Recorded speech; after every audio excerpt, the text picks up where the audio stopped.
Hello guys, welcome back to my class. So ಈ ಕ್ಲಾಸ್ನಲ್ಲಿ ನಾನು ನಿಮಗೆ despite and in spite of comparison ಮಾಡಿ ಹೇಳ್ಕೊಡ್ತಾ ಇದ್ದೀನಿ. ಇವೆರಡಕ್ಕೂ ಏನಾದರೂ ಡಿಫ್ರೆನ್ಸ್ ಇದೆಯಾ, ಎರಡು ಸೇಮ್, ಯಾವುದನ್ನು ಯಾವಾಗ ಯೂಸ್ ಮಾಡಬೇಕು, ಏನು ರೂಲ್ಸ್ ಇದೆ, ನೀವೇನು ಎರರ್ ಮಾಡ್ತೀರಾ, ಎಲ್ಲದನ್ನು ಹೇಳ್ತೀನಿ. ಆ್ಯಂಡ್ ನಾನು ಲಾಸ್ಟ್ ಕ್ಲಾಸ್ನಲ್ಲಿ ಅಂದರೆ ಕ್ಲಾಸ್ ನಂಬರ್ 182ನಲ್ಲಿ ಇನ್ಸ್ಪೈಟ್ ಆಫ್ನ ಡೀಟೇಲಾಗಿ ಹೇಳಿದ್ದೀನಿ. ನೀವು ಆ ಕ್ಲಾಸ್ ನೋಡಿದರೆ ಇದು ನಿಮ್ಗೆ ಈಸಿ ಆಗುತ್ತೆ, ಯಾಕೆಂದರೆ ನಾನು ಇವತ್ತಿನ ಕ್ಲಾಸ್ನಲ್ಲಿ ಡಿಸ್ಪೈಟ್ನ ಹೇಳ್ಕೊಡ್ತಾ ಇದ್ದೀನಿ ಕಂಪ್ಯಾರಿಸನ್ ಮಾಡಿ, ರೈಟ್? ಸೊ ವಿಡಿಯೋ ಎಂಡ್ವರೆಗೂ ನೋಡಿ, ನೋಟ್ಸ್ ಮಾಡ್ಕೊಳ್ಳಿ. ಸೊ ನೀವು ಲಾಸ್ಟ್ ಕ್ಲಾಸ್ ನೋಡಿದಿರಲ್ಲ, ಇನ್ಸ್ಪೈಟ್ ಆಫ್ ಡಿಸ್ಪೈಟ್ ಎರಡೂ ಕೂಡ ಸೇಮ್, ಏನೂ ಡಿಫ್ರೆನ್ಸ್ ಇಲ್ಲ. ಬಟ್ ಯೂಸ್ ಮಾಡೋದು ಹೇಗೆ ಹೇಳ್ತೀನಿ ನಾನು. ಇನ್ಸ್ಪೈಟ್ ಆಫ್ ಮುಂದೆ ನೀವೇನು ಯೂಸ್ ಮಾಡ್ತೀರಾ? ನೌನ್ ಅಲ್ವಾ? ಡಿಸ್ಪೈಟ್ ಮುಂದೆನೂ ಕೂಡ ನೌನ್ನೇ ಹಾಕಬೇಕು ಆ್ಯಂಡ್ ಆ ನೌನ್ ಈವೆಂಟ್ ಆಗಿರಬೇಕು ಅಲ್ವಾ? ಸೊ ಯಾವಾಗ ಯೂಸ್ ಮಾಡ್ತೀವಿ? ಯಾವುದಾದ್ರೂ ಒಂದು ಆ್ಯಕ್ಷನ್ ಆದರೂ ಕೂಡ ನಮಗೇನು ಅಫೆಕ್ಟ್ ಆಗಲ್ಲ, ಅದರ ಹೊರತಾಗಿಯೂ ಮತ್ತೊಂದು ಆ್ಯಕ್ಷನ್ ಹೇಳೋವಾಗ ನಾವು ಈ ವರ್ಡ್ಸ್ನ ಯೂಸ್ ಮಾಡ್ತೀವಿ. ಈಗ ನೋಡಿ, ಆಲ್ದೋನು ಕೂಡ ನಾನು ಸೇರಿಸಲಿ ಹೇಳ್ತಾ ಇದ್ದೀನಿ. ವಿ ವೆಂಟ್ ಔಟ್, ನಾವು ಹೊರಗಡೆ ಹೋದ್ವಿ, although it was raining. So ಇದು ಲಾಸ್ಟ್ ಕ್ಲಾಸ್ನಲ್ಲಿ ನೀವು ಎಕ್ಸಾಂಪಲ್ ಕಲ್ತಿದ್ರಿ ಅಲ್ವಾ? ಮಳೆ ಬರ್ತಾ ಇದ್ರೂ ಕೂಡ ಆಲ್ದೋ ಇಟ್ ವಾಸ್ ರೇನಿಂಗ್, ನಾವು ಹೊರಗಡೆ ಹೋದ್ವಿ. ಇದು ಗೊತ್ತಿದೆ ನಿಮಗೆ. We went out in spite of the rain. So ನೋಡಿ, ಇಲ್ಲಿ ಇನ್ಸ್ಪೈಟ್ ಆಫ್ ಮುಂದೆ ದ ರೇನ್ ಅಷ್ಟೇ ಹಾಕಬೇಕು, ಇಟ್ ವಾಸ್ ರೇನಿಂಗ್ ಬರಲ್ಲ. ಇಲ್ಲಿ ಇನ್ಸ್ಪೈಟ್ ಆಫ್ ಮುಂದೆ ಯಾವಾಗಲೂ ನೌನ್ ಸ್ಟ್ರಕ್ಚರ್ ಇರುತ್ತೆ. ಇದರ ಟ್ರಾನ್ಸ್ಲೇಷನ್ ಮಳೆಯ ಹೊರತಾಗಿಯೂ ನಾವು ಹೊರಗಡೆ ಹೋದ್ವಿ. ತುಂಬ ರೈಟಿಂಗ್ನಲ್ಲಿ ಈ ಥರ ಸೆಂಟೆನ್ಸ್ಗಳು ಕಾಮನ್.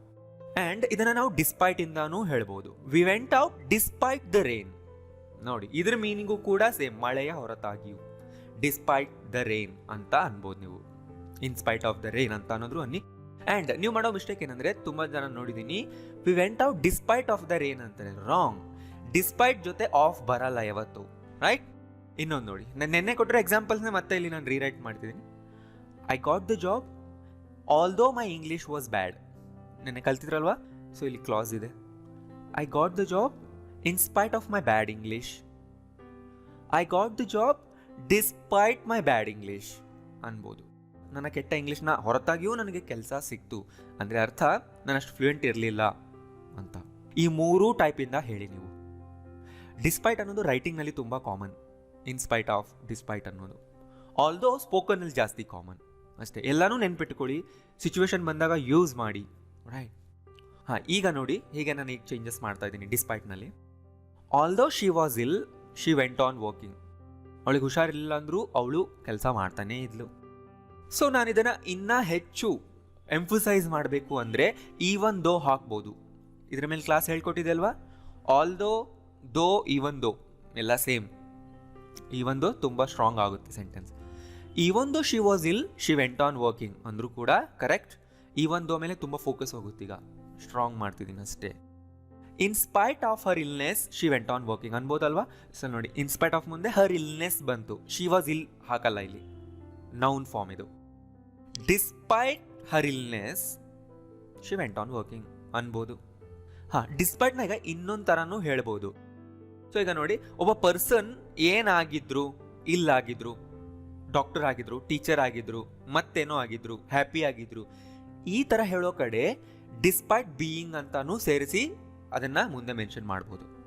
ಡಿಸ್ಪೈಟ್ ಬೀಯಿಂಗ್ ಇಲ್ ಶಿ ವೆಂಟ್ ಆನ್ ವರ್ಕಿಂಗ್ ಅಂತಾನೂ ಅನ್ಬೋದು. ಬೀಯಿಂಗ್ ಮುಂದೆ ನೀವೇನಾಗ್ತೀರ ಅದಾಗಿ ನೌನ್ ಫಾರ್ಮ್, ಅಡ್ಜೆಕ್ಟಿವ್ ಫಾರ್ಮ್ ಹಾಕ್ಬೋದು. ಗೊತ್ತಾಯ್ತಲ್ಲ? ಇದನ್ನ ನೆನ್ಪಿಟ್ಕೊಳ್ಳಿ. ಅಡ್ಜೆಕ್ಟಿವ್ನಲ್ಲಿ ತುಂಬ ಹೆಲ್ಪ್ ಆಗುತ್ತೆ ಇದು. Despite being unhappy, despite being sad, despite being tired, ಈ ಥರ ಹೇಳ್ಬೋದು. ಇದು ಕೂಡ ಕರೆಕ್ಟ್, ಇದು ಯೂಸೇಜ್ನಲ್ಲಿದೆ. ಅದಕ್ಕೆ ನಾನು ಈ ಎಕ್ಸಾಂಪಲ್ನ ಕೂಡ ತೋರಿಸ್ತಿದ್ದೀನಿ, right?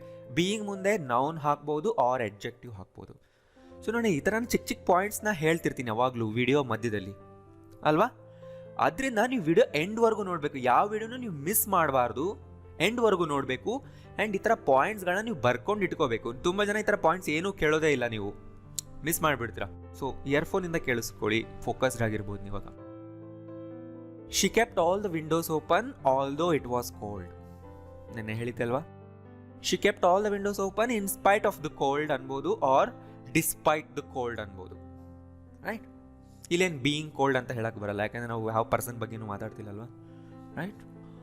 Although he was interested in the sports, he didn't participate in it. ಅವನಿಗೆ ಸ್ಪೋರ್ಟ್ಸ್ನಲ್ಲಿ ಇಂಟ್ರೆಸ್ಟ್ ಇದ್ದರೂ ಕೂಡ ಅವನು ಪಾರ್ಟಿಸಿಪೇಟ್ ಮಾಡಿಲ್ಲ. ಸೊ ಇನ್ಸ್ಪೈಟ್ ಆಫ್ ಇಂದ ಹೇಳಿ, ನೆನ್ನೆ ಕಲಿಸಿದ್ದೆ ಇದನ್ನ ಅಲ್ವಾ. In spite of his interest in the sports he didn't participate. Just despite ಸೇರಿಸ್ಬೇಕಷ್ಟೇ. ಈಗ despite his interest in the sports he didn't participate ಅಷ್ಟೇ.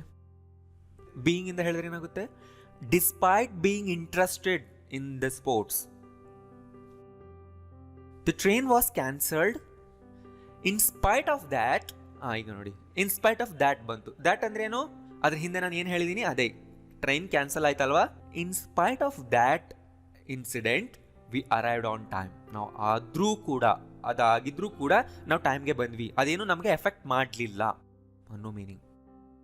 The train was cancelled despite that ಅನ್ಬೇಕಿಲ್ಲಿ. We arrived on time. Right, ಗೊತ್ತಾಯ್ತಲ್ಲ. So ಈಗ despite ನೋಡಿ examples. I like him despite his failings. ಅಂದರೆ ಅವನಿಗೆ ತುಂಬ ಫೇಲಿಂಗ್ಸ್ ಇದೆ. ಫೇಲಿಂಗ್ ಅಂದರೆ ವೀಕ್ನೆಸ್ಗಳು, ಎಸ್ಪೆಷಲಿ ಪರ್ಸ್ನಾಲಿಟಿನಲ್ಲಿ. ಅವ್ರ ಪರ್ಸ್ನಾಲಿಟಿ ಬಿಹೇವಿಯರ್ನಲ್ಲಿ ಕೆಟ್ಟದಾಗಿ ಬಿಹೇವ್ ಮಾಡೋದು ಅಥವಾ ಮತ್ತೇನಾದರೂ ಈ ಥರ ಅವ್ರ ಪರ್ಸ್ನಾಲಿಟಿ ಆಗಿದ್ರೆ, ಅವ್ರ ಕ್ಯಾರೆಕ್ಟರ್ ಆ ಥರ ಇದ್ದರೆ ಅದನ್ನು ನಾವು ಫೇಲಿಂಗ್ಸ್ ಅಂತೀವಿ. ಅಂದರೆ ಕೊರತೆಗಳು, ನ್ಯೂನತೆಗಳು. ಅದಿದ್ರೂ ಕೂಡ ಅವನಿಗೆ ಐ ಲೈಕ್ ಹಿಮ್ ಅಂತ ನಾನು ಇಲ್ಲಿ ಹೇಳ್ತಾ ಇದ್ದೀನಿ. Despite a great start India only score 200. Indian batsman ತುಂಬ ಚೆನ್ನಾಗಿ ಸ್ಟಾರ್ಟ್ ಮಾಡಿದ್ರು, ಆದರೂ ಕೂಡ ಟೋಟಲ್ ಸ್ಕೋರ್ನಲ್ಲಿ ಅದೇನೂ ಅಫೆಕ್ಟೇ ಆಗಲಿಲ್ಲ. ಟೋಟಲ್ ಸ್ಕೋರ್ ತುಂಬ ಕಡಿಮೆ ಆಯಿತು. ಅಷ್ಟು ಮಾಡಿದರೂ ಕೂಡ ಏನೂ ಉಪಯೋಗಕ್ಕೆ ಬರಲಿಲ್ಲ. Despite his lack of experience he got the job. Lack of experience ಅಂದರೆ ಅವನಿಗೆ ಎಕ್ಸ್ಪೀರಿಯನ್ಸ್ ಕಡಿಮೆ ಇದ್ದರೂ ಅವನಿಗೆ ಕೆಲಸ ಸಿಕ್ತು. They went swimming despite the danger sign. ಏನಿದು ಡಿಸ್ಪೈಟ್ ದ ಡೇಂಜರ್ ಸೈನ್ ಅಂದರೆ? ಅಲ್ಲಿ ಡೇಂಜರ್ ಸೈನ್ ಇತ್ತು ನೋಡಿ, ಇತ್ತು ಅನ್ನೋದಕ್ಕೆ ನೀವು ಎಕ್ಸ್ಟ್ರಾ ವರ್ಡ್ನ ಸೇರಿಸಬೇಕಾಗಿಲ್ಲ. ಅದಿದ್ರೂ ಕೂಡ ಇವರು ಹೋದ್ರು ಅಂತ ಹೇಳೋದಕ್ಕೆ ನೀವು ಎಕ್ಸ್ಟ್ರಾ ವರ್ಡ್ ಸೇರಿಸಬೇಕಾಗಿಲ್ಲ. ಡೈರೆಕ್ಟ್ ಆಗಿ ಡಿಸ್ಪೈಟ್ ಮುಂದೆ ಆ noun. Despite the danger sign ಅಂದರೆ ಡೇಂಜರ್ ಸೈನ್ ಇದ್ರೂ ಕೂಡ ಅನ್ನೋದು ಅದು ಅಂಡರ್ಸ್ಟುಡ್. ಬಟ್ ನೀವು ಆಲ್ ದೋ ಹಾಕಿದ್ರೆ, ದೋ ಹಾಕಿದ್ರೆ, ಈವನ್ ದೋ ಹಾಕಿದ್ರೆ ದೇರ್ ಆರ್ ಹಾಕಬೇಕಾಗುತ್ತೆ. ಅಲ್ಲಿ ಕಂಪ್ಲೀಟ್ ಕ್ಲಾಸ್ ಇರಬೇಕಲ್ವಾ, ಇಲ್ಲಿ ಇರಬೇಕಾಗಿಲ್ಲ. She manages to stay cheerful ಅಂದರೆ ಅವಳು ಖುಷಿಯಾಗಿರೋದನ್ನ ಮ್ಯಾನೇಜ್ ಮಾಡಿಬಿಡ್ತಾಳೆ ಹೆಂಗಾದ್ರು. ಅಂದರೆ ಅವಳು ಯಾವಾಗಲೂ ಖುಷಿಯಾಗೇ ಇರ್ತಾಳೆ. ಡಿಸ್ಪೈಟ್ ಎವ್ರಿಥಿಂಗ್, ಎಲ್ಲದರ ಹೊರತಾಗಿಯೂ. ಅಂದರೆ ಅವಳಿಗೆ ತುಂಬ ಪ್ರಾಬ್ಲಮ್ಸ್ ಇರ್ಬೋದು, ಅದರ ಹೊರತಾಗಿಯೂ despite everything she manages to stay cheerful. I fail the test despite studying all night. Studying ಅನ್ನೋದು ಇಲ್ಲಿ ವರ್ಬ್ ಅಲ್ಲ, noun form of study. ING noun ಇದು, ನೆನ್ಪಿಟ್ಕೊಳ್ಳಿ. ನೌನ್ನ ಟೈಪ್ಸ್ನ ಹೇಳ್ಕೊಟ್ಟಿದೆ ಅಲ್ವಾ, ING ನೌನ್ ಇದು. ಸ್ಟಡಿಯಿಂಗ್ ಆಲ್ ನೈಟ್ ಅಂದರೆ ರಾತ್ರಿ ಎಲ್ಲ ಓದಿದ್ರು ಅನ್ನೋ ಮೀನಿಂಗ್ ಬರುತ್ತೆ. ಇದು noun form, ING noun. So ಇದರ ಮೀನಿಂಗ್ ಏನಂದರೆ ನಾವು ಒಂದು ಆ್ಯಕ್ಷನ್ ಮಾಡಿದರ ಹೊರತಾಗಿಯೂ ನಮಗೇನೂ ಸಿಗಲಿಲ್ಲ ಅಂತ ಹೇಳೋವಾಗ ಈ ಥರದ್ದು ಯೂಸ್ ಮಾಡ್ತೀವಿ. ಡಿಸ್ಪೈಟ್ ಹ್ಯಾವಿಂಗ್ ಅ ಹೆಡೇಕ್ ಅಂತ ನೀವು ಹೇಳ್ಬೋದು. ಇದ್ರ ಹಿಂದೆ ನೀವು ಸಬ್ಜೆಕ್ಟ್ ಹಾಕಿದ್ರೆ ಕ್ಲಾಸ್ ಆಗೋಗುತ್ತೆ. ಹ್ಯಾವಿಂಗ್ನ ಹಿಂದೆ ಏನೂ ಹಾಕಬೇಡಿ. ಡಿಸ್ಪೈಟ್ ಹ್ಯಾವಿಂಗ್ ಅ ಹೆಡೇಕ್ ಅಂದರೆ ಅದೊಂದು ನೌನ್ ಸ್ಟ್ರಕ್ಚರ್ ಆಯ್ತು. ಈಗ having a headache noun structure ಅಂದರೆ ನನಗೆ ಹೆಡೇಕ್ ಇದ್ದರೂ I attended an hour long meeting. 1 hour long ಇರೋ ಮೀಟಿಂಗ್ನ ನಾನು ಅಟೆಂಡ್ ಮಾಡಿದೆ. ಸೊ ನೋಡಿ, ಈ ಥರ ಸೆಂಟೆನ್ಸ್ಗಳು ನೋಡಿದ ತಕ್ಷಣ ನಿಮಗೆ ಗೊತ್ತಾಗಲ್ಲ, ನಿಮ್ಮ ತಲೆ ಒಳಗಡೆ ಉಳ್ಕೊಳ್ಳಲ್ಲ. ನೀವು ಬರೆದು ತುಂಬ ಸರಿ ಓದಿದರೆ ತಲೆ ಒಳಗಡೆ ಇರುತ್ತೆ. ರೈಟ್, ನೆಕ್ಸ್ಟ್ ಟೈಮ್ ಆ ಸಿಚುವೇಶನ್ ಬಂದಾಗ ರೀಯೂಸ್ ಮಾಡ್ಬೋದು ನೀವು. I was sweating a lot despite the air conditioning. Despite having a large family, ನೋಡಿ ಅದೇ ಥರದ್ದು ಮತ್ತೊಂದು ಫ್ಯಾಮಿಲಿ ಅಷ್ಟೊಂದು ದೊಡ್ಡದಿದ್ರೂ ಕೂಡ ದೆ ಬೋತ್ ಫೀಲ್ ಲೋನ್ಲಿ. ಇಬ್ಬರು ಪೇರೆಂಟ್ಸ್ ಲೋನ್ಲಿ ಫೀಲ್ ಆಗ್ತಾರೆ. Despite losing the last match. So ಇದ್ಯಾವುದು ವರ್ಬ್ ಅಲ್ಲ, ING ನೌನ್ಗಳು. Last match ಸೋತ್ರು.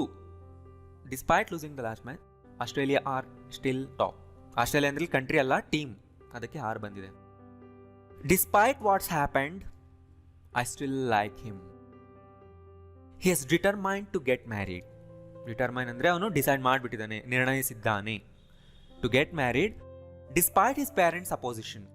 ನೋಡಿ, ಪೇರೆಂಟ್ಸ್ ಅನ್ನೋದು ಪ್ಲೂರಲ್.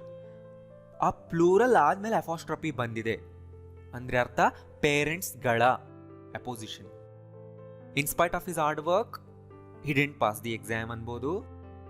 ಈಗ ನೋಡಿ, ಈ ಸೆಂಟೆನ್ಸ್ನ ನಾವು ಇನ್ನೊಂದು ರೀತಿನೂ ಹೇಳ್ಬೋದು. ಈ ಥರ in spite of the fact that ಅಂತ ನಾವು ಸೇರಿಸ್ಬೋದು. ಈ ಥರ ಸ್ಟ್ರಕ್ಚರ್ ಕೂಡ ಇಂಗ್ಲೀಷ್ನಲ್ಲಿದೆ. ಅಂದರೆ ಈ ಒಂದು ಫ್ಯಾಕ್ಟ್ನ ಹೊರತಾಗಿಯೂ ಅಂತ ಹೇಳೋ ಕಡೆ ಈಗ ಮುಂದೆ ಹಾಕೋದು ಕ್ಲಾಸ್ ಇರಬೇಕು ಯಾವಾಗಲೂ. ನೆನ್ಪಿಟ್ಕೊಳ್ಳಿ, ನೀವು ಇನ್ಸ್ಪೈಟ್ ಆಫ್ ಮುಂದೆ ನೌನ್ ಸ್ಟ್ರಕ್ಚರ್ ಹಾಕ್ತೀರಾ, ಹಿಸ್ ಹಾರ್ಡ್ ವರ್ಕ್ ಅಂತ. ಬಟ್ ಇದೇ ಸೆಂಟೆನ್ಸ್ನ ಇನ್ನೊಂದು ರೀತಿಯೂ ಬರೀಬೋದು, in spite of the fact that he worked very hard. ನೋಡಿ, ಇಲ್ಲಿ ಕ್ಲಾಸ್ ಬಂತು, ಸಬ್ಜೆಕ್ಟ್ ಬಂತು, ವರ್ಬ್ ಬಂತು, ಆಬ್ಜೆಕ್ಟ್ ಕೂಡ ಬಂತು. ಇದ್ರ ಮುಂದೆ ಬರೋದು ಯಾವಾಗಲೂ ಕ್ಲಾಸ್ ಆಗಿರುತ್ತೆ. In spite of the fact that he work very hard, he didn't pass the exam, right? R simply ಮೇಲಿರೋ ಥರದನ್ನು ಹೇಳ್ಬೋದು ನೀವು. ಇದೇ ಥರದ್ದು ಡಿಸ್ಪೈಟಿಂದನೂ ಹೇಳ್ಬೋದು. ಡಿಸ್ಪೈಟ್ ದ ಫ್ಯಾಕ್ಟ್ ದಟ್, ಇಲ್ಲಿ ಆಫ್ ಬರಲ್ಲ, despite the fact that he worked very hard, he didn't pass the exam. So in spite of ಜೊತೆ despite ಜೊತೆ ನೀವು ಕ್ಲಾಸ್ ಹಾಕಲೇಬೇಕಂದ್ರೆ ದ ಫ್ಯಾಕ್ಟ್ ದಟ್ನ ಸೇರಿಸಿ ಅಷ್ಟೇ. ಸೊ ಇವೆಲ್ಲ ಟೆಕ್ಸ್ಟ್ ಬುಕ್ನಲ್ಲಿ, ನ್ಯೂಸ್ ಪೇಪರ್ಗಳಲ್ಲಿ, ಫಾರ್ಮಲ್ ರೈಟಿಂಗ್ಸ್ನಲ್ಲಿ ನೋಡೋದಕ್ಕೆ ಸಿಗುತ್ತೆ. ಆದ್ದರಿಂದ ಇವನ್ನೆಲ್ಲ ನೀವು ಚೆನ್ನಾಗಿ ಪ್ರಾಕ್ಟೀಸ್ ಮಾಡಿ, ಅವಾಗ ನಿಮ್ಗೆ ಅರ್ಥ ಆಗುತ್ತೆ, ರೈಟ್? ನೀವು ಕೂಡ ಇದನ್ನು ರೈಟಿಂಗ್ನಲ್ಲಿ ಯೂಸ್ ಮಾಡಿ. Despite his lack of experience he got the job ಇದೆ ಅಲ್ವಾ? ಇದನ್ನು ನಾವು ಫ್ಯಾಕ್ಟ್ ದಟ್ ಇಂದನೂ ಹೇಳ್ಬೋದು. In spite of the fact that, ಈಗ ನಾವು ಕ್ಲಾಸ್ ಹಾಕ್ಬೇಕಲ್ಲ, ಹಿಸ್ ಲ್ಯಾಕ್ ಆಫ್ ಎಕ್ಸ್ಪೀರಿಯನ್ಸ್ನ ನಾವು ವರ್ಬ್ಗೆ ಚೇಂಜ್ ಮಾಡಬೇಕು. ಹಿ ಲ್ಯಾಕ್ಸ್ ಎಕ್ಸ್ಪೀರಿಯನ್ಸ್ ಅಂತ. ಇಲ್ಲಿ ಲ್ಯಾಕ್ ಅನ್ನೋದು ಈಗ ವರ್ಬ್ ಆಯಿತು. ಅವನು ಎಕ್ಸ್ಪೀರಿಯನ್ಸ್ನಲ್ಲಿ ಕೊರತೆ ಹೊಂದಿದ್ದಾನೆ, ಅವನಿಗೆ ಅಂದರೆ ಕಡಿಮೆ ಇದೆ experience. In spite of the fact that he lacks experience he got the job, or despite the fact that he lacks experience he got the job. So ತುಂಬ ಜನಕ್ಕೆ ಕನ್ಫ್ಯೂಸ್ ಆಗ್ತಾ ಇರುತ್ತೆ ಇಲ್ಲಿ. ಯಾರಿಗೆ ಅಂದರೆ ಅವರು ನನ್ನ ಎಲ್ಲ 180 ಕ್ಲಾಸಸ್ಗಳನ್ನ ನೋಡಿರೋದಿಲ್ಲ, ಪ್ರಾಕ್ಟೀಸ್ ಮಾಡಿರೋದಿಲ್ಲ. ಸ್ಪೆಷಲಿ ಟೆನ್ಸ್ಗಳ ಮೇಲೆ ನಾನು ಮಾಡಿರೋದು, ವರ್ಬ್ಸ್ಗಳ ಮೇಲೆ ನಾನು ಮಾಡಿರೋದು, ಅಡ್ಜೆಕ್ಟಿವ್ಸ್ ಮೇಲೆ, ಬಿ ಫಾರ್ಮ್ ಮೇಲೆ ಮಾಡಿರೋದು. ಅದು ನೋಡೇ ಇರಲ್ಲ ಯಾರು, ಅವರಿಗೆ ಕನ್ಫ್ಯೂಷನ್ ಆಗೇ ಆಗುತ್ತೆ. We lost the game in spite of the fact that we practised all week. We lost the game despite the fact that we practised all week. ನಾವು ವಾರ ಪೂರ್ತಿ ಪ್ರಾಕ್ಟೀಸ್ ಮಾಡಿದರ ಹೊರತಾಗಿಯೂ ನಾವು ಗೇಮ್ನ ಸೋತ್ವಿ. ಸೊ ಗೊತ್ತಾಯ್ತಲ್ಲ? ಕನ್ಫ್ಯೂಷನ್ ಇದ್ದರೆ ಇನ್ನೊಂದ್ಸರಿ ನೋಡಿ, ಲಾಸ್ಟ್ ಕ್ಲಾಸ್ ಕೂಡ ನೋಡಿ, ನೋಟ್ಸ್ ಮಾಡ್ಕೊಳ್ಳಿ. ಆ್ಯಂಡ್ ಈ ವಿಡಿಯೋ ಇಷ್ಟ ಆದರೆ ಲೈಕ್ ಮಾಡಿ ಆ್ಯಂಡ್ ಎಲ್ಲರಿಗೂ ಶೇರ್ ಮಾಡಿ. Thank you.